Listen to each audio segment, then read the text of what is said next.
Hi, today we're going to talk about differentiated instruction in an English classroom. Now, it can be a challenge to have different reading levels all in the same classroom. It's difficult to assess and get to each reading level if you're one teacher and there are 35 kids. But one very effective way is through color coding. So I'm going to show you how this might work. I'm going to use this book, The Missing Piece, as an example by Shel Silverstein.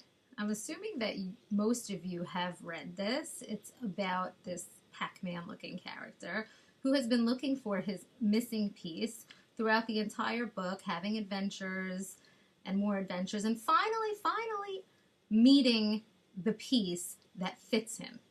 And then after a very short while, just putting the piece down and going on his merry way. So, very simple book, a lot of deep meaning. Now, if there's many different levels in your class, you would read aloud, and the students would be seated in color-coded order. So let's say I had lower level reading skills. They might be in the green section. The ones that are more average in the middle would be in the orange section.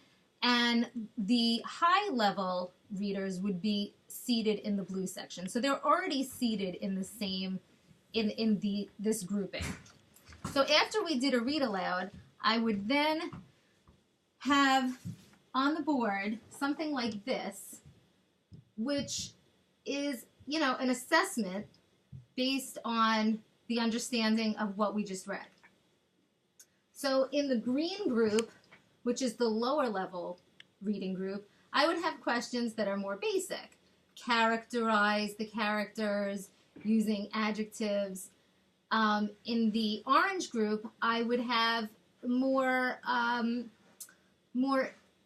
age-appropriate, middle-of-the-road questions. Identify the conflict that the main character has after finally finding his missing piece.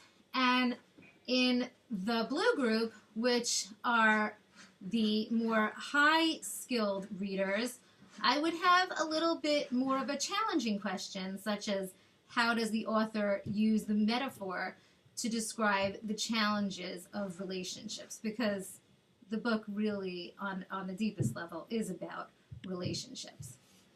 Another way of using color coding is in homework assignments. You could color code different parts of the homework assignments on the board. A quiz could be in one color, whereas an actual assignment could be in another color. So there are many different ways of using color coding, and hopefully that is a big help to you in your trials of differentiation.